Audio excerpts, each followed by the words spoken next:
अस्सलाम वालेकुम नाजरीन।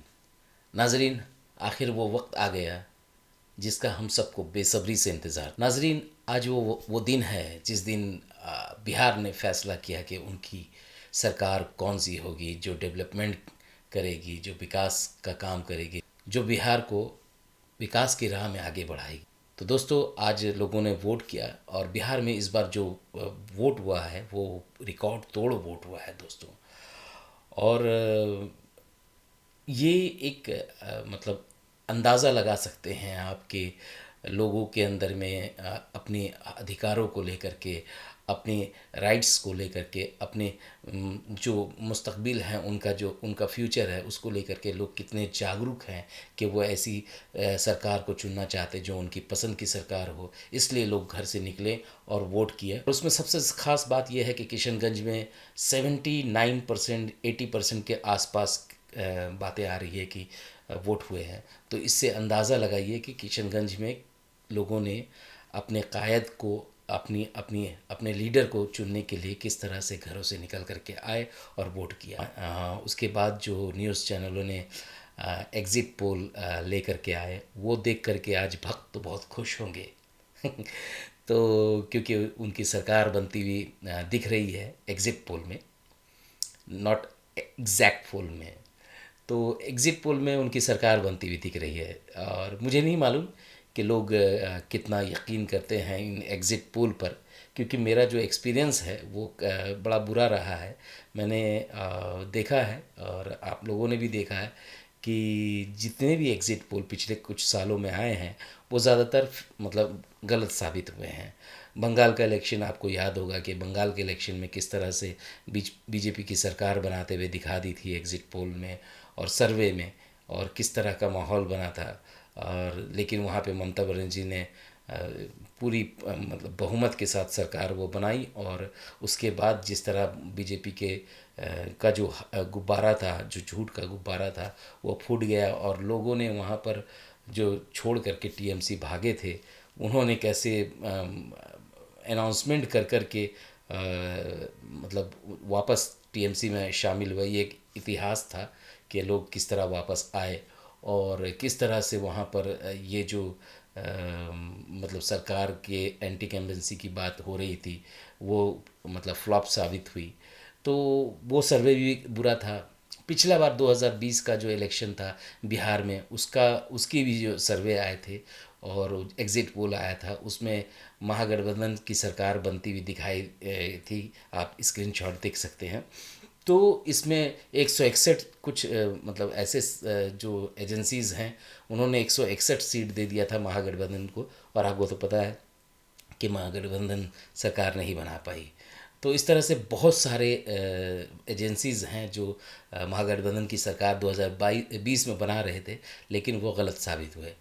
और इन सब चीज़ों को देखने का के बाद मुझे ऐसा लगता है कि जब एग्ज़िट पोल सरकार बनाए तो समझ लीजिए कि सरकार नहीं बन रही है। वो किसी भी पार्टी की हो सकती है, वो बीजेपी की भी हो सकती है और महागठबंधन की भी हो सकती है।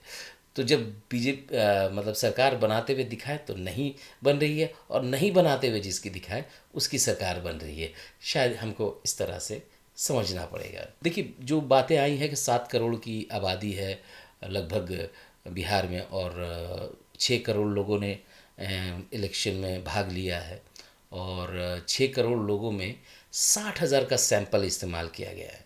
देखिए, अगर सर्टिफाइड सैंपल हों तो एग्जैक्टली इस तरह का मतलब सरकार बनते हुए, एनडीए की सरकार बनते हुए नज़र आएगी। अगर ये एजेंसीज़ यूं ही अगर इन लोगों ने किया है तो अलग बात है। पहले वाला जो चाणक्य था वो अलग था। ये जो चाणक्य आज के जो एग्ज़िट पोल में आया है ये अलग चाणक्य है, और इसने मतलब बताया है कि सर्वे में कि एनडीए की सरकार बन रही है। दोस्तों, इसमें दो सर्वे ऐसे भी आए हैं इन 6-7 सर्वे में। एक है मिरर, समथिंग मिरर है। तो वो सर्वे जो आप स्क्रीनशॉट देखिए, और वो सर्वे में महागठबंधन की सरकार बनती हुई दिखाई दे रही है। ये खुशखबरी है, लेकिन जब हम उसको नहीं मानते तो इसे भी नहीं मानेंगे। लेकिन मैं एक सर्वे पे बहुत यकीन करता हूँ, मैंने पिछले कई सालों से देखा है कि वो उसके सर्वे गलत नहीं होते। वो है डीबी लाइव। डीवी लाइव का जो भी सर्वे आता है वो बहुत ही मतलब वैलिड होता है। और उसने अब तक जितने भी सर्वे किए हैं, मुझे पिछली बार भी 2024 के इलेक्शन में उन्होंने मोदी सरकार को जितनी सीट सर्वे में दी थी, और लगभग उतनी ही सीट आई। और तब से मुझे थोड़ा सा लगा कि हाँ, इनका सर्वे बहुत एग्जैक्ट होता है। उनके सर्वे में महागठबंधन की सरकार बनती हुई दिखाई दे रही है, और 8 सीट उन्होंने अन्य को दिया है। मैं यकीन दावे के साथ कह सकता हूँ कि 8 सीट वो एमआईएम की है, इंशाअल्लाह रहमान। क्यों? कि देखिए, पहली बात समझिए, जन सुराज पार्टी को कोई भी सीट नहीं मिलेगी, मुझे ऐसी उम्मीद है। और ऐसा लगता है कि बिल्कुल नहीं मिलेगी, और अभी उनको वक्त लगेगा। हाँ, बिल्कुल सही बात है कि उन्होंने पिछले बार जो है इलेक्शन लड़ा था, तो लगभग 30,000 के आसपास कई कई सीटों पे उन्होंने वोट हासिल किए थे। तो उसी के लगभग थोड़ा आगे पीछे होगा, वोट लाएंगे लेकिन सीट में वो कन्वर्ट नहीं होगा, या जो मुझे ऐसा लगता है। इसलिए जो भी सीट 8 है उसमें एक आध आगे पीछे होगा, लेकिन 8 सीट मुझे उम्मीद है कि एमआईएम जीत रही है इंशाल्लाह। तो ये खुशखबरी है दोस्तों। जैसा कि अभय दुबे हैं, और बहुत सारे लोग हैं जो कह रहे हैं कि उनके हिसाब से भी, मेरे हिसाब से भी यही मुझे लगता है कि ये कांटे की टक्कर है। ये इलेक्शन वन साइडेड नहीं है, जो अभी सर्वे में आया है, जो एग्जिट पोल में आया है, वो कांटे कर होने वाला। और वहाँ पे एमआईएम की ये जो 7-8 सीट या 10 सीट होगी, वो इंशाल्लाह किंग मेकर की भूमिका में होगी। ये आप लोग भी दुआ कीजिए अल्लाह ताला से, इंशाअल्लाह अल्लाह हमें कामयाब करे। अब मैं आता हूँ दूसरी बात पे कि अब देखिए, इस सर्वे पर जो सब रहे हैं वो इसलिए उठ रहे हैं कि सोशल इंजीनियरिंग में महागठबंधन बहुत पीछे है। इसने कभी भी मतलब उस तरह की अपनी मतलब गठबंधन नहीं की जो हर तबके के, हर समाज के लोगों को जोड़ सके। यहाँ पे जो तेजस्वी यादव की अति महत्वाकांक्षा कहीं ना कहीं घातक सिद्ध होती हुई नज़र आ रही है। और वो दिख भी रही है, भले अगर वो जीत भी जाए, लेकिन यहाँ उन्होंने गलती की है। और जो मुझे ऐसा लगता है, उस मामले में एनडीए जो है वो बहुत बढ़ करके है। उन्होंने हर तबके की पार्टियों को अपने साथ लिया और मिल करके वो इलेक्शन लड़े, और जिसका रिज़ल्ट आता है। और आज सोशल इंजीनियरिंग का दौर है, इस तरह से वन साइडेड कोई भी नहीं जीत सकता। आजकल गणित पे लोग ज़्यादा डिपेंडेंट हैं, जिसकी जितनी संख्या होगी उसके हिसाब से वो सीट का बंटवारा करके, उनको शामिल करके, उनको मुख्य धारा में जोड़ करके लोगों को टिकट देना पड़ता है, और उनको लड़ा करके फिर अपनी सरकार बनानी पड़ती। तो आज जो दौर है वो ये दौर है, उसमें कहीं ना कहीं महागठबंधन पीछे नज़र आती है। अब देखिए, पिछले बार जो अलायंस था एनडीए का, उसमें वीआईपी भी थी, मल्ला मतलब मुकेश सहनी की पार्टी। और वो अब अलग होकर के महागठबंधन में आ गई। हाँ, एक फ़र्क आया है उपेंद्र कुशवाहा का, तो वो ज़रूर एनडीए में आए, तो इसलिए वो वोट बढ़ा। इधर मल्लाह की जो पार्टी हैं वो मतलब मुकेश सहनी की जो पार्टी है वो जा कर के गठबंधन में मिल गई। तो वोट बढ़ता हुआ कहीं नहीं नज़र आ रहा, तो ये सीट में कैसे नज़र आएगा जो इन दिनों दिख रहा है? ऐसा क्या हो गया बिहार में कि मतलब एंटी इनकम्बेंसी है ही नहीं, और 20 साल की सरकार के खिलाफ जबकि होना चाहिए, और अचानक इस तरह से लोगों ने मतलब इतना वोट दे दिया नीतीश कुमार को, और पहले से ज़्यादा सीट 200 से पार मतलब दिखा रहे हैं एनडीए को। तो यहाँ सवाल तो उठता है। और दूसरी बात ये है कि ये जो इलेक्शन हुआ है दोस्तों, वो बेरोज़गारी और लाभार्थी, इन दोनों के बीच हुआ है। बेरोज़गारी जो महागठबंधन के का मतलब जो मुद्दा था, जो युवाओं के साथ में जो बेरोज़गार है उनके साथ वो खड़ी थी।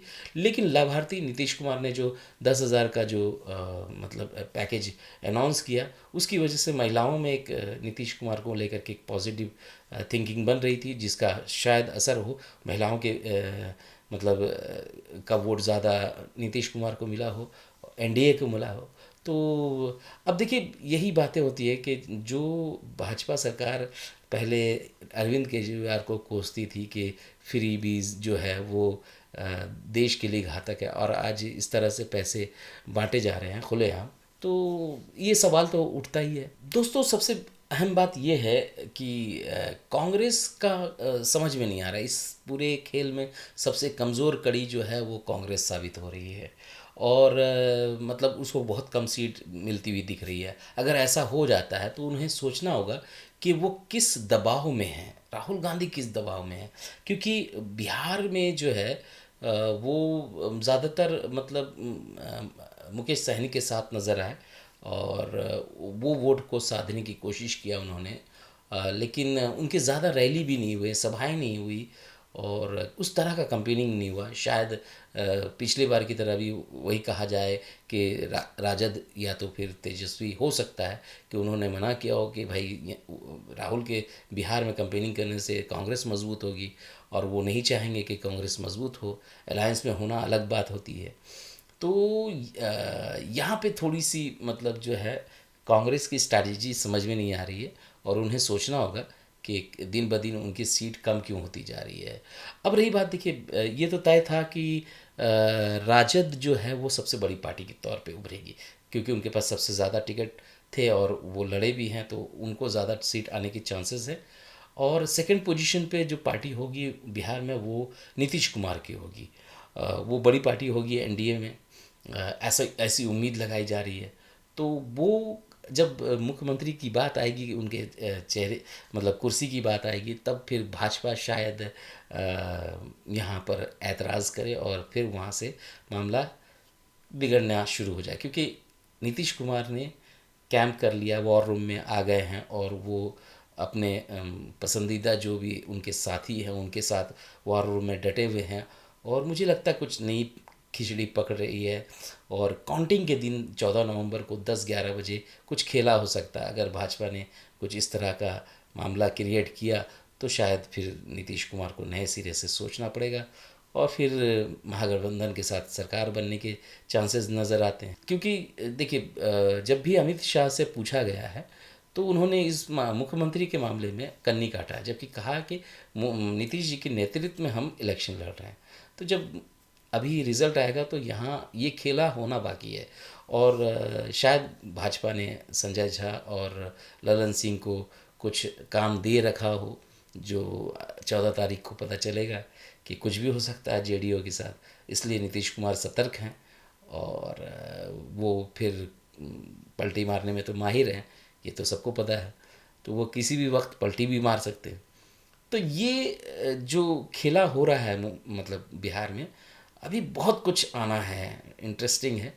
तो देखते हैं किसकी सरकार बनती है। तो मुझे लगता है जो मैंने कहा था मजाक मजाक में कि डिप्टी सीएम तो तेजस्वी नहीं देना चाहते क्योंकि वो अपने पास रखना चाहते हैं, क्योंकि ऐसा भी हो सकता है कि डिप्टी सीएम वही बने। लेकिन मैंने देखा कि एमआईएम के जहाँ भी कैंडिडेट हैं वहाँ पे उनके जो ट्विटर पर वीडियो आए हैं उसको देख कर खुशी होती है कि लोगों ने एक तरफा वोट किया है। और ये देखना अभी बहुत इंटरेस्टिंग होगा कि कौन कितनी मार्जिन से जीतता है। और ख़ास तौर पे अमौर अमौर जो बिहार के सदर जो हैं हमारे अख्तरुल इमान साहब, वो कितने पहले से कितने ज़्यादा वोट से जीतते हैं। दोस्तों अब देखिए कि अगर मान लीजिए ये सर्वे सही साबित होता है कि एनडीए की सरकार बनती है और महागठबंधन की सरकार नहीं बनती, तो अब बताइए जो अब्दुल है जुम्मन है वो बेचारा क्या करेगा। उसने तो बीड़ा उठाया था कि एनडीए को हराना है और महागठबंधन की सरकार बनाना है। लेकिन यहाँ सवाल उठता है क्या वो किसको दोष देंगे, क्योंकि फिर वो कहेंगे कि ओवैसी की वजह से हार गए। तो ऐसे लोगों को, खैर मैं वो नहीं कहूँगा, कहने का ये मतलब है उनसे ये सवाल पूछना ज़रूरी है कि एमआईएम तो सिर्फ 30 सीट पर लड़ रही थी, बाकी सीट तो राजद महागठबंधन के हाथ में थी, वहाँ जीत लेते, सरकार बना लेते। क्या 30 सीट जो एमआईएम लड़ रही थी उसी सीट पर ये डिपेंडेंट थे, बाकी सीट पर नहीं जीत सकते थे। तो इनको ये सवाल पूछा जाना चाहिए। तो खैर जुम्मन कभी नहीं सुधरेगा। तो मैं उम्मीद करता हूँ कि महागठबंधन की सरकार बने और उसमें अहम रोल एमआईएम का हो। इंशाल्लाह हम यही दुआ करते हैं। दोस्तों मिलते हैं अगले वीडियो में, तब तक के लिए जय हिंद।